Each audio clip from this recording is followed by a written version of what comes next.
Vou até sentar, né, para ficar junto aqui com o João Paulo, com o Ian. E eu queria que você... Pode. Honra a vida deles aí.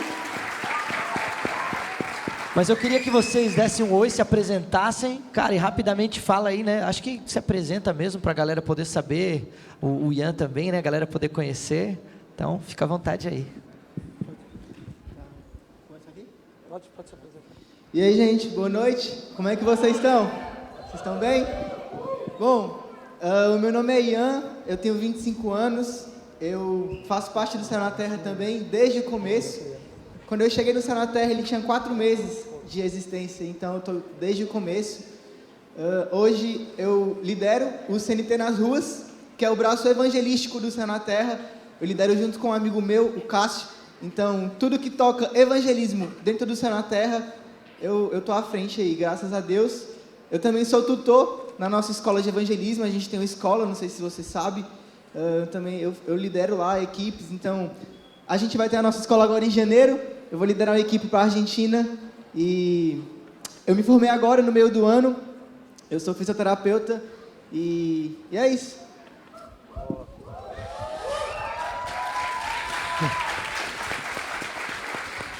Boa noite a todos. Bom, me chamo João Paulo, sou corintiano roxo, palmeirense, sai em nome de Jesus. Sou casado há 1 ano e 3 meses com a Clara, minha esposa não pôde vir, está entregando o TCC da Faculdade de Direito.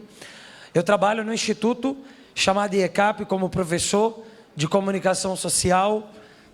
Nós temos ali em sala de aula 52 ex-menores infratores e nós estamos ali tentando ressocializar todos esses ex-menores infratores e entregá-los prontos ou quase prontos para a sociedade. Eu lidero também o Movimento Céu na Terra, muita gente me conhece pelo movimento. Nós atuamos já há praticamente 7 anos em praças e nas ruas de todo o Brasil. Ficamos em Brasília apenas até 2019, no início, e a partir ali de fevereiro de 2019, começamos a ir para todo o Brasil, pregar o Evangelho e tentar alcançar o coração do perdido, do descrente. E também coordeno a Escola 2414, que é a nossa escola de evangelismo e missões. Nós enviamos aí mais ou menos 27, 28 equipes para vários lugares do mundo. Todos os anos nós treinamos esses jovens cristãos, dividimos eles em equipes e enviamos para vários lugares do mundo. O Ian vai para a Argentina, eu vou para o Uruguai, teremos equipes no Egito, na divisa do Egito com o Sudão do Sul, teremos no Haiti, Moçambique, muitos países, Venezuela também, e também congrego na Igreja Internacional da Reconciliação. Meu pastor Gustavo Paiva, mais conhecido como Guga, e eu trago um abraço dele aí para vocês, da minha esposa e do Guga também. E é uma honra estar aqui com vocês. Vou pedir algo para você que eu acho que a maioria da galera conhece, mas eu queria pedir que você explicasse um pouquinho do movimento, porque se tem alguém que não conhece, só para entender, cara, o que rola, o que vocês fazem, como que é a atuação, né? Qual é, acho que seria legal só uma abordagenzinha geral, assim, do coração, da essência daquilo que vocês estão fazendo. O Céu na Terra é um movimento de evangelismo e missões. Muita gente confundiu com uma igreja ao longo do tempo, como se aquelas reuniões que nós realizamos nas praças fossem cultos, como um culto aqui dessa congregação, o culto da minha congregação local. Mas o que as pessoas talvez não sabiam, ou algumas delas, com o tempo eles foram descobrindo, é que não eram cultos para o crente, mas reuniões evangelísticas com um propósito único de alcançar o coração do ímpio, do descrente, do perdido. Então, o movimento tem unicamente, exclusivamente, esse raio de ação. O raio de ação é o evangelismo e as missões. Então, nós temos as reuniões de terça. Nós ficamos sem as reuniões por 1 ano e meio por conta da pandemia. Retornamos em dezembro, não sei se todos viram, e paramos em abril. De dezembro a abril, vimos aí praticamente 500 conversões nas reuniões. Paramos porque entraram na justiça contra a gente, isso nunca tinha acontecido antes. E aí a gente provavelmente volta agora em outubro. Então, desde abril, nós estamos sem reuniões. Vamos voltar muito provavelmente agora em outubro. E nós fazemos aí essas reuniões em praças do Brasil, praticamente com o mesmo propósito. Bom, além dessas reuniões na praça, temos equipes de evangelismo praticamente, toda sexta e sábado em bares, boates e festas de Brasília. Então, por exemplo, lá em Águas Claras, uma cidade com 217 mil habitantes, uma cidade muito pequena, você atravessa toda a cidade com carro em 7 minutos, sem engarrafamento, muito pequena, mas muito grande ao mesmo tempo, muito populosa, muito pequena, mas muito populosa porque é uma cidade vertical, não há casas, só apartamentos. Nessa cidade nós tínhamos 5 boates, Querosene, Xixa, Cronos, Rocá, Cavaleiros da Madrugada. Foi fechando um por um, porque essas boates foram sendo esvaziadas. Então, as pessoas que estavam nessas boates, agora, uma vez evangelizadas e com novo nascimento, passaram a colar com a gente em nossas igrejas, em nossas reuniões e até mesmo em nossos evangelismos. Então, em 2019, eu lembro que nós tínhamos aí 25 membros, integrantes na equipe de evangelismo. Dos 25, 10 tinham menos de 1 ano de convertido. E dos 10, 8 tinham se convertido em bares e boates. Então, hoje nós temos esses evangelismos, além das reuniões. Inclusive, temos equipes para raves. Vocês devem saber o que é, aquelas festas que acontecem geralmente, não sempre, mas no meio do mato, com música eletrônica, com duração mínima de 24 horas. Então, nós temos equipes também nos raves. Inclusive, em outubro, eu estarei liderando uma equipe junto com o Ian para um rave. E é isso. O Movimento Céu na Terra é um movimento, não uma igreja, não vai virar igreja, não vai virar uma igreja. É um movimento para auxiliar a igreja brasileira nas ruas. Então, é um movimento não para-eclesiástico. A gente não anda, talvez, separado, né? Para-eclesiástico. Não. Andamos como um movimento interdenominacional. Andamos intrinsecamente com a igreja, mas, ao mesmo tempo, estamos com uma natureza própria. A galera colocou algumas perguntas, então o que eu vou estar trazendo aqui foi o que já foi surgindo de dúvidas antes. Acho que por causa do tempo eu não vou chegar em todas, mas tentei selecionar algumas aqui para a gente ter uma linha. Uma pergunta que tem aqui é: o que é esse novo projeto Manifesto do Evangelista? Legal. O Manifesto do Evangelista, resumidamente, já faço convite para todos, quarta-feira, dia 21, às 20 horas, no YouTube, tá bom? A inscrição é lá no Instagram. Vai ser basicamente uma aula, tá? Um intensivo sobre evangelismo, sobre missões, sobre o coração do Deus missionário, ali no YouTube, 20 horas, quarta-feira. Então, nós vamos conversar por mais ou menos 1h30, 2 horas, sobre o coração do Deus missionário. Todos nós aqui, se já nascemos de novo, tivemos uma experiência com a faceta do Deus Pai. Mas Deus não é só Pai, não é só Senhor, não é só Rei.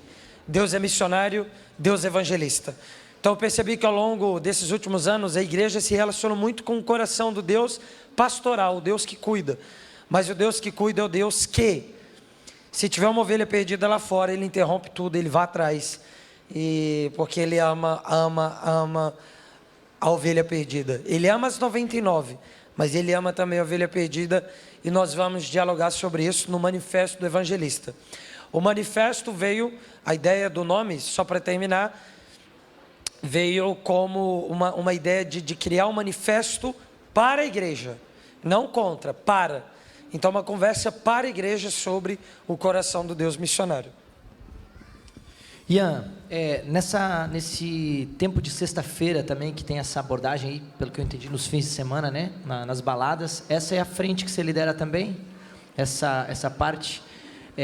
A galera perguntou aqui como é que é feito essa abordagem das pessoas na balada. Então, acho que tem aquela dúvida de, cara, pô, como é que é? Parece que é um monstro muito grande, né? A gente, talvez, de alguma forma, ainda a galera dentro da igreja existe como se fosse um medo de sair para estar lá, sei lá, né? Ser agredido, se a galera te xinga ou se simplesmente conversa. Como é que é essa parada? Às vezes isso rola, né? Tá, é mais ou menos assim, ó. Dentro do nosso time de evangelismo, a gente tem 2. Então, a gente tem o nosso time que faz o evangelismo durante o dia, que são os evangelismos em shoppings, praças, mercados, esses ambientes mais leves do dia a dia, paradas de ônibus, enfim. E a gente tem o nosso time de evangelismo, que é o time noturno, que são os de festas, boates, baladas. E aí o que a gente faz? A gente pega a galera que está querendo entrar para o evangelismo e a gente coloca nesse primeiro time, o time do dia. E a gente ensina várias coisas, ensina sobre os dons, sobre palavras de conhecimento, sobre cura, como que você faz para abordar, como que você desenrola uma conversa até você chegar no ponto central, que é o evangelismo, você falar de Jesus. E aí a gente começa a sair com essas pessoas, começa a evangelizar nesses lugares, e a gente está sempre observando e olhando cada um, como que ele está se saindo durante os evangelismos. E a gente passa aí uns bons meses evangelizando, e quando a gente vê que tem uma galera que já está preparada, que já está conseguindo se sair bem nos evangelismos, que desenrola fácil, chega fácil, não tem vergonha, a gente pega essa galera, filtra e puxa para o segundo time, que é o time da noite. Então, é um ambiente um pouco mais difícil, mas ao mesmo tempo mais fácil. Por quê? Se você pega um cara que está indo para o trabalho, ele está lá na parada de ônibus, e você chega para pregar o evangelho para ele, às vezes ele está um pouco com pressa, ou ele está estressado já da sua rotina diária, e ele não quer conversar. Isso não é uma regra, mas na maioria das vezes acontece. Então, no ambiente de festa é um pouco mais fácil, porque, pelo menos lá em Brasília, a galera é muito mais aberta. Você chega assim, a galera... Você está dançando, às vezes o cara já puxa um assunto contigo. Às vezes nem você que vai abordar, o cara que te aborda. Então, o ambiente de festa é assim, o cara te conheceu agora, 10 minutos você já sabe a vida do cara toda. Então, é mais ou menos assim. Mas, eles vão para esfriar a cabeça, então é bem tranquilo. Mas tem um negócio que ajuda bastante. Quando a gente não está conseguindo entrar, quando está difícil, a gente sente que está difícil de abordar, a gente faz um negócio que se chama leitura de campo. De forma rápida e resumida, a leitura de campo é nada mais do que você ler o campo que você está indo, a festa, e você lê o público que está nesse lugar. Então, por exemplo, eu vou pedir a interação de vocês aqui, ó. Se você está andando na rua e você vê um cara todo de preto, de bota preta, cabelão, grandão, ou aqui raspado do lado, você vai falar que esse cara é um? Top. Então, isso é uma leitura de campo de forma rápida. E aí, você faz a leitura de campo, e se você tem a leitura de campo, você já tem praticamente metade do seu evangelismo. Então, se você tem a leitura de campo, consequentemente, a sua abordagem vai ser muito mais fácil. Então, a gente é por aí, a gente faz a leitura de campo, e tendo a leitura de campo, a gente consegue abordar de forma mais fácil. Por quê? Eu sei o público que está lá, se ele é classe baixa, se é classe média ou se é classe alta, eu sei o tipo de música que esse cara gosta, e eu também sei os assuntos que esse cara gosta de conversar. Então, é muito mais fácil de você chegar para conversar com ele. Quando não, esse cara não está passando mal, não está vomitando, e a gente chega só para ajudar. E Deus faz todo o resto. Então, acho que de forma rápida, é mais ou menos por aí, por essa linha. Eu acho que rola muito da galera querer ter a clareza de como vai ter uma abordagem efetiva, e de fato a questão é se dispor aí a amar, né? Se dispor aí servir, boa, essa palavra é ótima. E a questão dessa leitura, as estratégias vão vindo com isso, né? A questão é começar a dar esse primeiro passo, e isso é demais. Uma pergunta que a galera colocou aqui, que eu acho que é legal: como vencer a timidez para evangelizar? Eu acho que a galera carrega até muito da mentalidade de que evangelismo é para o evangelista apenas. E a gente entende que é papel da igreja, é grande comissão, né? Mas existe essa questão, cara, um rompimento, como é que eu destravo isso? Como é que eu me sinto confortável fazendo isso? Então, deixo para vocês dois aí. Eu dou o começo, você completa. Primeiro, a gente precisa diferenciar timidez de vergonha. Vergonha é um problema considerável. Você ter vergonha de apresentar o evangelho é um problema. Porque quanto mais conhecimento de Deus você tem, enxergando Ele como uma pessoa, menos vergonha você vai ter de apresentá-lo. Isso é fato. Você não tem vergonha de apresentar o seu pai ou a sua mãe para alguém, porque você o conhece, você a conhece. Você que é pai ou mãe, você, da mesma forma, não tem vergonha de apresentar o seu filho ou a sua filha para alguém. Você não teve, se aqui tem essa prática, vergonha de apresentar o seu filho na frente da igreja, para que a igreja orasse por ele. Da mesma forma, nós não temos vergonha de Deus, ou vergonha de apresentá-lo, se nós o conhecermos. Então, quanto mais conhecimento de Deus, menos vergonha você vai ter de apresentá-lo. Agora, timidez pode não ser um problema se isso fizer parte da sua característica ou da sua personalidade. Existem pessoas que são mais tímidas do que a outra e, se fizer parte da sua personalidade, não é um problema, porque Deus, Ele não vai deixar de te usar pela sua timidez. Então, por exemplo, em alguns momentos, em alguns casos, eu ainda sinto aquele frio na barriga, que às vezes a pessoa chama de vergonha, às vezes não é timidez, ok? Então, você precisa primeiro diferenciar, saber qual o problema que você tem, ter o verdadeiro diagnóstico, para então medicar corretamente aí o seu problema. Se for vergonha, vai conhecer Deus nas Escrituras, aumente a sua busca por Ele, você vai ver quase que naturalmente a vergonha indo embora. Eu vivi isso na minha pele. Agora, se for timidez, é você pedir para Deus, para que na timidez você o glorifique. Pai, eu quero que na minha timidez o Senhor seja glorificado. E aí você vai enxergar a timidez como a fraqueza de Paulo em 2 Coríntios 12, onde o poder de Deus se aperfeiçoa em minha fraqueza. Cara, isso é sensacional, porque você vai orar a Deus, que na minha timidez o seu poder se aperfeiçoa em mim. E aí, checkmate. E um exercício muito prático é: veio frio na barriga, não pense duas vezes, aborde o cara e pregue. Pregue. Quanto mais você praticar o evangelismo na rua, menos vergonha, menos timidez você vai ter para as próximas abordagens. Amém? Quanto mais você preferir não evangelizar por conta da timidez ou da vergonha, mais vergonha e timidez você vai ter lá na frente. Faz sentido? Então é por aí. É mais ou menos isso. Então, assim, lá no nosso time, quando a galera tá chegando, eu sempre ensino para eles que a gente sempre separa em duplas, né? Então, a gente geralmente vai um homem e uma mulher, um homem e uma mulher. Isso é bom. E aí, eu sempre coloco o mais introvertido e o mais tímido com o que é mais desenrolado, o mais desenvolto. E aí, esse cara, às vezes, é que nem o João falou, você tem que identificar se é timidez ou se é vergonha. Às vezes, esse cara ele é tímido por insegurança. Às vezes, ele sabe o que ele vai falar, ele sabe a mensagem do evangelho, o plano de salvação, mas ele não sabe como que desenrola uma conversa até você chegar no ponto do evangelismo.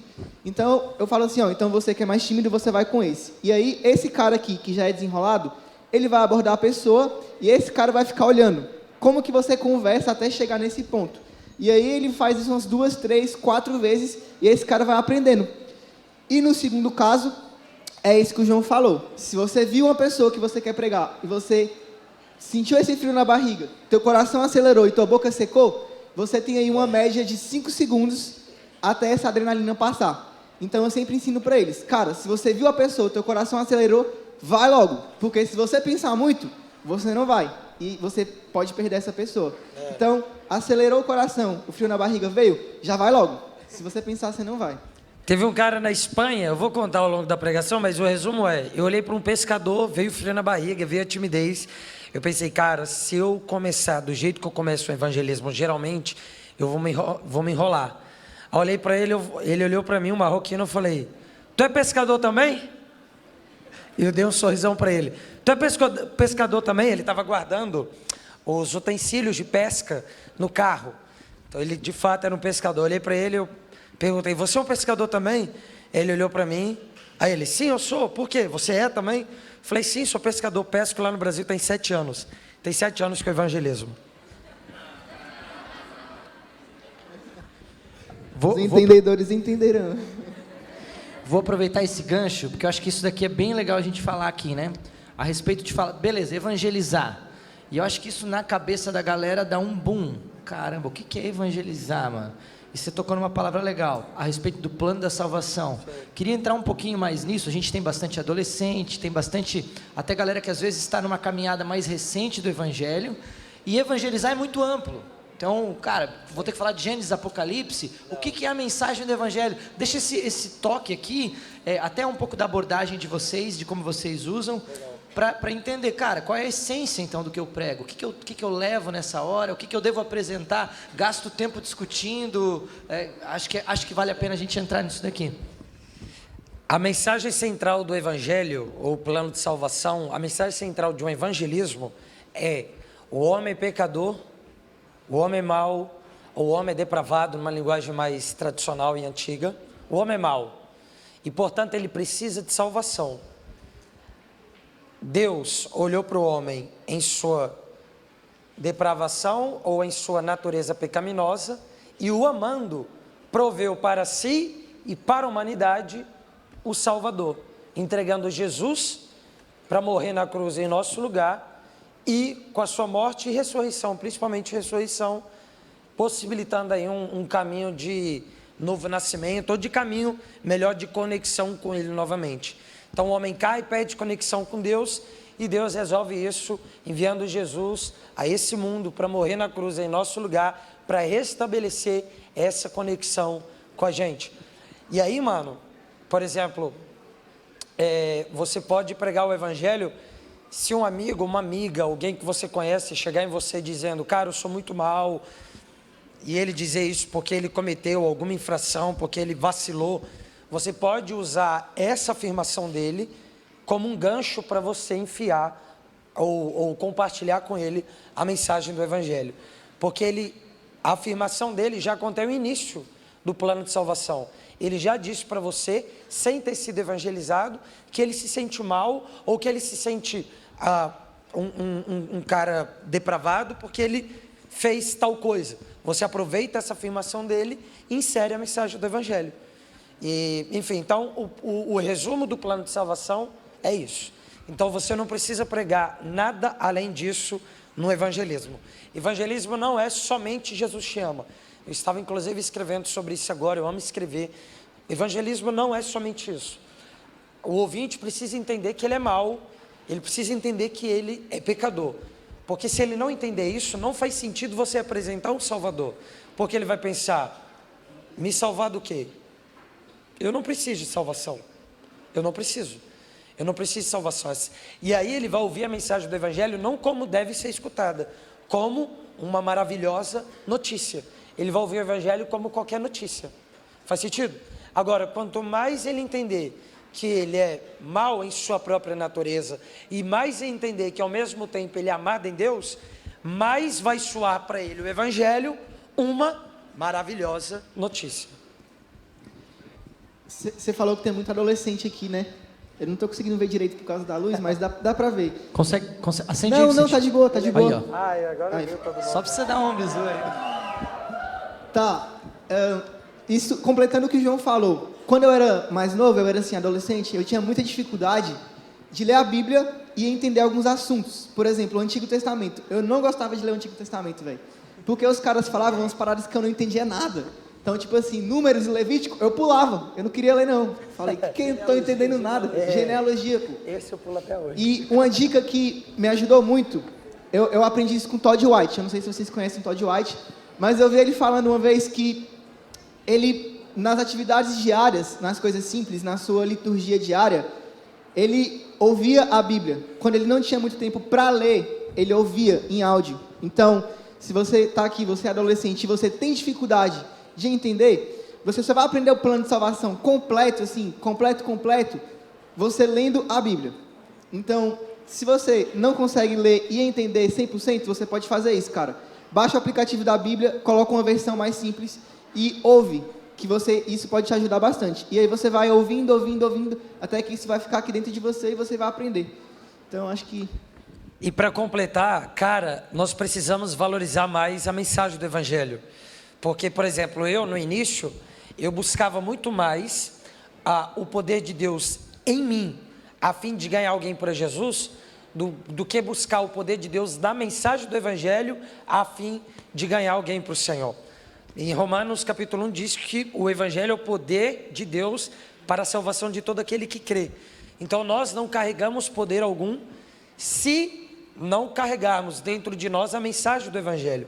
Então, quanto mais você for zeloso na apresentação da mensagem do Evangelho, no evangelismo, mais fácil ficará para o ouvinte, para aquele cara, aquele amigo, aquela amiga que estivesse te ouvindo, se converter a Jesus.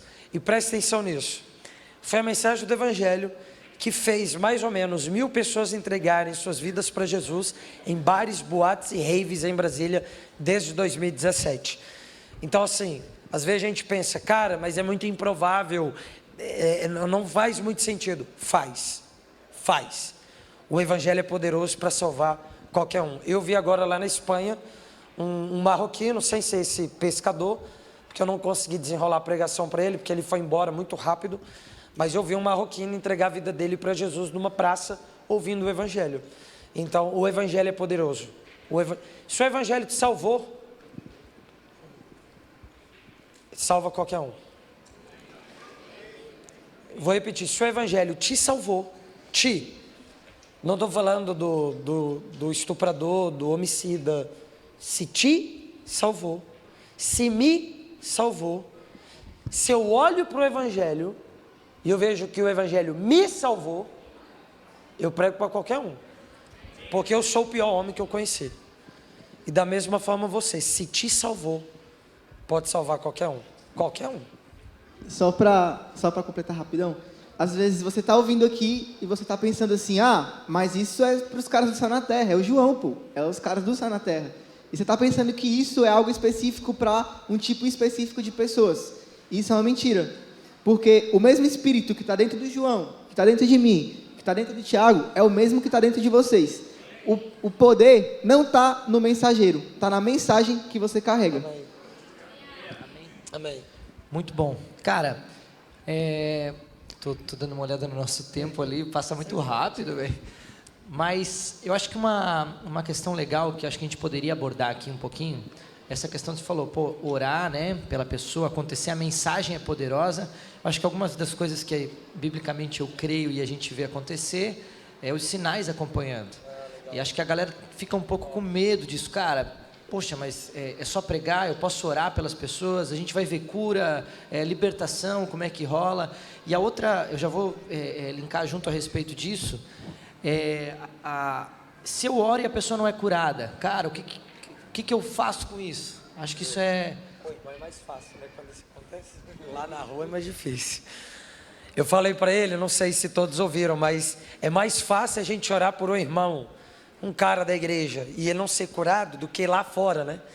Porque aqui às vezes a gente não precisa nem explicar, enfim. Mas nós precisamos crer no poder de Deus, tá? Agindo em curas, em revelações e coisas semelhantes. Deus ainda continua a curar. Muitas pessoas continuam sendo curadas por Deus fisicamente em nossos dias. Então nós precisamos contar com a ajuda dos dons espirituais. Então nós temos vários deles.